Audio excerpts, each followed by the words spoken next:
தாய் வீடு ஜூன் 2024. பட்டங்களும் தம் பட்டங்களும். எழுதியவர் வாசிப்பவர் வேதநாயகம் தபேந்திரன். பட்டம் வாங்கலையோ பட்டம் வாங்கலையோ, பட்டம் வாங்கலையோ பட்டம் வாங்கலையோ. பட்டம் விற்கும் கால்நடை வியாபாரி வீதி வீதியாக கூவிச் சென்று பட்டம் விற்றதனை ஒரு காலத்தில் கண்டோம். வானத்தில் பறக்க விடப்படும் பட்டமே அது. இப்போதும் பட்டம் வாங்கலையோ பட்டம், பட்டம் வாங்கலையோ பட்டம் என கூவி கூவி சென்று விற்கும் வியாபாரிகள் உள்ளனர். ஆனால் இது வானத்தில் பறக்கும் பட்டம் அல்ல. பேருக்கு பின்னால் கௌரவம் என கூறி விற்கும் காகித பட்டம். காசு மெத்த கூடிய மனிதர்கள் சிலர் பேருக்கும் புகழுக்கும் ஆசைப்பட்டு பட்டம் எடுப்பதற்கு அலைகின்றனர். பேருக்கும் புகழுக்கும் ஆசைப்படுபவர்களுக்கு கௌரவ பட்டங்களை விற்று காசாக்க ஒரு கூட்டம் ஓடிக்கொண்டே இருக்கிறது. எங்கே பட்டம் கிடைக்கும் என ஒரு கூட்டம் தேடிக்கொண்டே இருக்கிறது. உதாரணத்திற்கு ஒரு சம்பவம். அவர் நடுத்தரை வயதை அண்மித்தவர். கௌரவ பட்டம் வாங்க ஆசைப்பட்டவர். பட்டம் வழங்கும் குழுவினர் அவரை போன்ற பலரை இனம் கண்டார்கள். தொலைபேசி இலக்கங்களை பெற்றார்கள். அழைப்பு எடுக்கப்பட்டது. ஹலோ, உங்களுக்கு ஒரு கௌரவ பட்டம் ஒன்று வழங்கப் போகின்றோம்.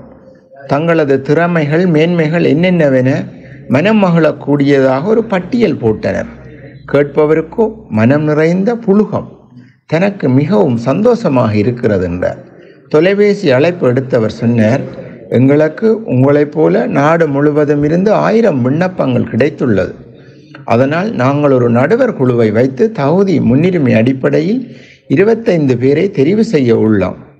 அதற்கென பல்துறை ஆற்றலுள்ள நடுவர் குழுவை நியமித்துள்ளோம். நடுவர் குழு தெரிவு செய்து தருபவர்களுக்கு அரசாங்கத்தின் அமைச்சர் ஒருவர் விழாவின் போது பட்டத்தை வழங்கி வைப்பார். இந்த நடுவர் குழுவுக்கு சேவை கட்டணமாக 5000 ரூபாய் கொடுக்க வேண்டும். அதை எங்களுக்கு அனுப்பி வைத்தால் போதுமானது. பட்டம் வழங்குவதற்குரிய விண்ணப்பமாக எடுப்போம் என்றார். ஒரு 5000 ரூபா தானே, போனால் போகுது வந்தால் வருகுது என பட்ட ஆசையில் சிக்குண்டவர் நினைத்தார். உடனேயே வங்கி கணக்கு இலக்கம் கேட்டு காசை அனுப்பி வைத்தார். சில நாட்கள் கழிய பட்ட குழுவிலிருந்து காசு அனுப்பியவருக்கு தொலைபேசி அழைப்பொன்று வந்தது. சந்தோஷமான ஒரு செய்தி. உங்களுக்கு பட்டம் வழங்குவதற்கு நடுவர் குழு தனது தெரிவை செய்துள்ளது. உங்களது திறமைகள் சேவைகளை கருத்தில் கொண்டு பட்டம் வழங்குவதற்குரிய தெரிவை செய்துள்ளது. வாழ்த்துக்களும் பாராட்டுகளும் என உள்ளங்குளிரச் சொன்னார்கள். இவரோ வானத்துக்கும் பூமிக்குமாக புளுகத்தில் அலைந்தார். பட்டக்குழு வழங்கப்பட உள்ள பட்டத்தின் பெயரை சொன்னது சமஸ்கிருத சொற்களில் தொடங்கி சிங்கள சாயல் சொற்களில் வந்து தேசியத்தை குறிக்கும் சொல்லில் முடிவடையும் பட்டம் அது. இவருக்கோ படு சந்தோஷம். பட்டக்குழு தனது அடுத்த அஸ்திரத்தை ஏவியது. பட்டத்துக்குரிய சான்றிதழ், பொன்னாடை, மாலை ஆகியவை உங்களுக்கு வழங்க வேண்டும். அதற்காக ஒரு 5000 ரூபா தேவை என கதை விட்டனர். இவர் மறுபேச்சில்லாமல் காசை அனுப்பி வைத்தார். அடுத்த வாரம் இவருக்கு கலர்ஃபுல்லாக ஒரு அழைப்பிதழ். பிரபலமான திருமண மண்டபத்தில் கௌரவிப்பு விழா. அமைச்சர் ஒருவர், பிரதி அமைச்சர், இராஜாங்க அமைச்சர் பெயர்களை விருந்தினராக போட்டிருந்தனர். அழைப்புதலுடன் கௌரவிக்கப்பட உள்ளதாக இவருக்கு தனியே விசிட்டிங் கார்டு போல் இவரது பெயர் பட்டம் குறித்து தனியே ஒரு சிறிய அழைப்பும் வந்தது. இவர் சந்தோஷத்தின் உச்சத்திற்கு சென்றார். அழைப்புதல் கையில் கிடைத்தது. மறுநாள் இவருக்கு தொலைபேசி அழைப்பொன்று பட்ட திருவிழாக்காரர்களிடமிருந்து வந்தது. கௌரவிப்பு விழாவிற்கு ஒரு நிறுவனம் ஸ்பான்சர் தருவதாக இருக்கிறார்கள். அவர்களது முகாமைத்துவ பணிப்பாளர் தற்சமயம் இந்தியாவில் நிற்கின்றார்.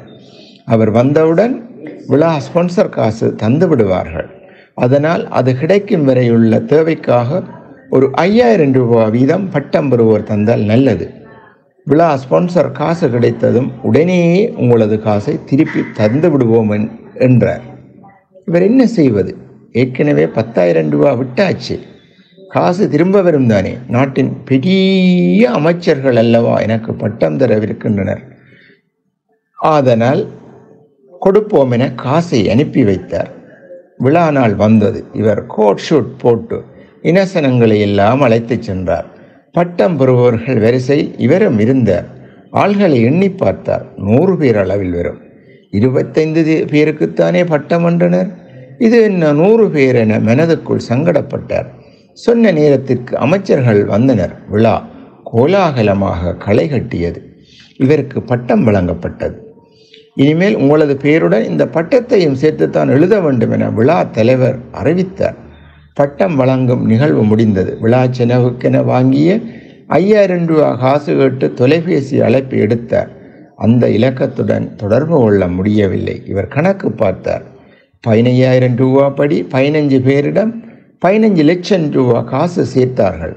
விழா செலவு, பொன்னாடை, மாலை என்று பார்த்தால் 3 லட்சம் ரூபாவுக்குள் முடியும். மிச்ச காசு அவ்வளவும் லாபம். இப்படியே பட்டம் வழங்கும் அந்த குழு நாட்டின் ஒவ்வொரு மாகாணமாக சென்று பட்டம் வழங்கி பணம் பார்க்கின்றனர். இது உண்மை கதை.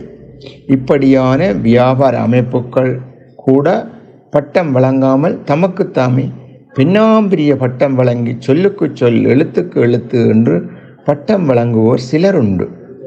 என்ன நிகழ்வென்றாலும் தமது பேருக்கு பின்னால் பட்டம் போட்டுத்தான் எழுத வேண்டும், அழைக்க வேண்டும் என்று அடம்பிடிப்போர் சிலர். தாயகத்தில் மட்டுமல்ல, புலம்பெயர்ந்து வாழும் நாடுகளிலும் பட்டம் பெறுதல் ஒருவித உளநோயாக தொடர்கிறது.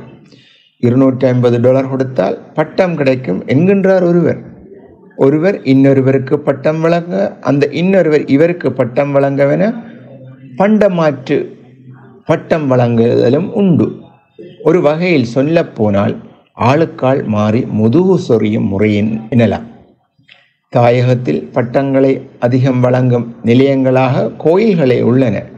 கோயில்களில் வருடாந்த திருவிழாக்களின் போது சொற்பொழிவு நிகழ்வு பரவலாக நடைபெற்ற ஒரு காலம் இருந்தது. அப்போது திருவிழாக்களின் நிறைவில் சொற்பொழிவும், நிறைவு பெறும்போது சொற்பொழிவாளர்களுக்கு ஒரு பட்டத்தை வழங்குவார்கள். அப்பட்டத்தை தமது பேருக்கு முன்பாக இடும் வழக்கத்தை சிலர் கடைப்பிடிப்பார்கள். புது புது பட்டப்பேர்களை உருவாக்குவதற்கென்றே நிபுணர்களே உள்ளனர். பட்டங்களை பத்திரிகைகளிலும் சமூக வலைத்தளங்களிலும் இட்டு கொண்டாடவென ஒரு கூட்டம் உள்ளது. பெற்ற பட்டத்திற்கு விழா எடுத்து பெரிதாக கொண்டாடிய ஒரு காலமும் உண்டு. இப்பட்டங்களின் மீதான வெறுப்பினால் கனடாவில் ஒரு தொழிலதிபர் தனது செல்ல பிராணியான வளர்ப்பு நாய்க்கு 1997 ஆண்டளவில் $250 கொடுத்து டாக்டர் பட்டம் பெற்று அதன் கழுத்தில் நாயின் இலக்கத்துடன் டாக்டர் பால் செபஸ்டின் என செப்பேட்டில் பொறித்து தொங்க விட்டிருந்தாராம். இது போன்ற கோமாளித்தனமான பட்டம் வாங்காமல் புறக்கணிப்போர் பலர் உண்டு. இவைகளை விட உண்மையான சமூக சேவைகள், திறமைகள் காரணமாக பட்டங்களை பெருமைப்படுத்தும் உன்னத மனிதர்களும் உண்டு. அரசு அங்கீகாரம் பெற்ற பட்டங்களை பெற்ற போதும், உயர் தகமையுள்ள நிறுவனங்களால் வழங்கப்பெற்ற பட்டங்களை பெற்ற போதும் அவற்றை தமது பெயருடன் இணைத்து பாவிக்காமல் மௌனமாக உள்ளோரும் உண்டு.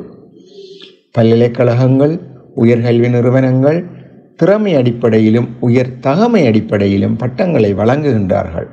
சமூகத்தால் போற்றப்பட்ட மனிதர்களுக்கு கௌரவ பட்டங்களை வழங்கி பல்கலைக்கழகங்கள் தமது மதிப்பை உயர்த்தி கொள்கின்றன. போலி மனிதர்களை அம்பலப்படுத்தும் பட்டங்களின் கதைகளை விரிவாக சொல்லிக்கொண்டே போகலாம். நன்றி.